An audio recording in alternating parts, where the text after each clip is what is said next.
So my preliminary conclusion is this. Put this on a Sony, it's gonna give you a major upgrade to your image. Put this on a Red, it's going to change the way you shoot with your Red, but I won't say a major upgrade. What do I mean by that?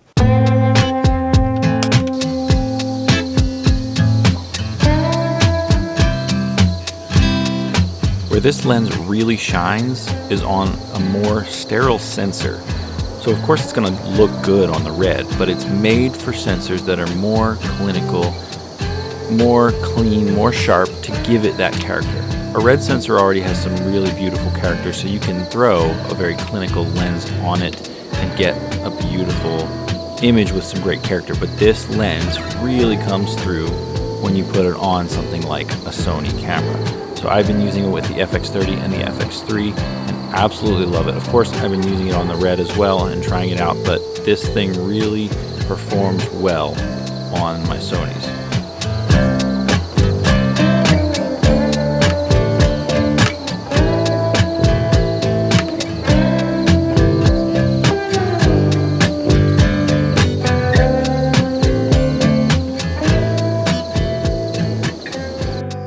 It's a beautiful morning here in the Pacific Northwest, and today I'm going to be trying out the DZOFILM Catta Zoom, the 70-135 with the Sony E-mount. Really, this isn't necessarily going to be a comprehensive review. This is just a footage test. I'm going to show you how beautiful this footage looks. I've been using this for probably a month or two now and traveling with it, and I love how this looks. It fits really well with the Nisis that I'm using. This is a fantastic lens, and you might ask why white? Because this was like half the price on B&H because it was white. So we're testing it out in white because it was half price. Awesome deal, awesome lens. Let's take a look at this footage.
Sorry everyone for the long interval between videos. I know it's been several months. I am back at it now. This time we're back to some video equipment reviews for the outdoors, and today is all about the DZOFILM Catta Cine Zoom. I have the 70-135 with a RF mount. It did come with an E mount actually, but I have since switched to the Red Komodo system, so I will be using RF mount. Instead of doing a comprehensive review, something I have discovered in this process, of course, I've shot with Sony for a long time, Blackmagic for a long time, done stuff with Red in my past, stuff with Panasonic, never tried Fuji. I've tried a lot of cameras. Before I get into the lens, let me say I switched to red because I want to go in a different direction with my content, with my videos. I want to start getting into some short film stuff, more creative things than just reviews. I still love doing reviews because I love getting gear. But all that aside, instead of doing a lens review, something I have come to discover is this is a great lens. This is a great lens on any camera that you put it on. But the major discovery that I have found, your camera is going to have so much more impact than this lens will. What do I mean by that? Well, I've tested this now on the Sony FX3s, the FX30, the Red Komodo, and I love it on all three cameras. But with the Red Komodo, I can get some fantastic images with crappy lenses. Now don't get upset with me at this point because I understand there's such an argument to be made for cine lenses. I absolutely agree. If I had the money, I would go with a massive set of really nice Zeiss primes or something. Since I don't have a lot of money, I'm using my Helios quite a bit. But I've also been using my Sigma 30mm prime. This is an old lens, but it's a great lens, and still getting fantastic results with this camera. So my preliminary conclusion is this. Put this on a Sony, it's gonna give you a major upgrade to your image. Put this on a Red, it's going to change the way you shoot with your Red, but I won't say a major upgrade. There are definitely pros and cons, of course, which we'll get into. But in considering this purchase, think more about the body that you have, less about the glass you want. Of course, on the crop sensor cameras, you're gonna get a longer reach out of this. But here's some of the things that I absolutely love about this lens. First, par focal zooming. Now I don't zoom a lot, I'll say that up front. But if I'm out in the wilderness and I'm shooting, I do like to change focal lengths quickly if I need to. If I need to zoom in on a rodent scampering across the woodland floor or a mountain in the distance, and then zoom back out to get the river in the shot, whatever it is, this is extremely versatile. In fact, DZO is now offering a package with 2 Catta Ace lenses for $3,000. The Catta Ace being the EF and PL version of this is the mirrorless version essentially. So I love the parfocal zooming, zoom without having to worry about changing your focus, or if it does, it's very minimal. Secondly, I absolutely love the interchangeable mount because I can actually very easily switch this mount out. Super easy. And throw it back in and it's tightened, and very easily put it back in place with the different mount. Really awesome. Another feature that I like that I haven't yet used is the rear mounted filters. Now, like I said, do consider your body before you consider buying this lens, because you could buy a very sterile lens and put it on the Red and it's gonna have more character than if you put this on the FX3 or the FX30 or the FX2. This adds the character to a sterile sensor. I wouldn't necessarily say it adds more character to a sensor that already has character. Of course, the reason I went with Red is for the more cinematic look, the higher dynamic range.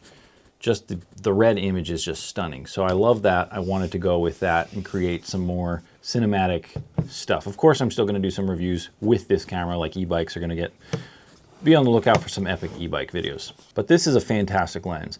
Minimal chromatic aberration, minimal breathing. T2.9 is not super fast, but if you're doing landscape stuff with a zoom lens, you don't really need anything lower than that. White. Why did I pick white? Well, it was on sale, but now the black one's on sale, so don't worry about going with the white. It gets scratched up easily. You can see a lot of black marks.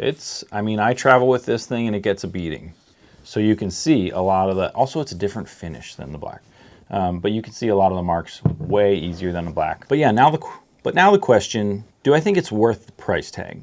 I think you can pick this up for $1,600 now, as opposed to what it used to be was somewhere around $2,600. And that's just for the Catta standard zoom, not the Catta Ace, which is a PL EF mount, like I said. Used to be $2,600, now $1,600.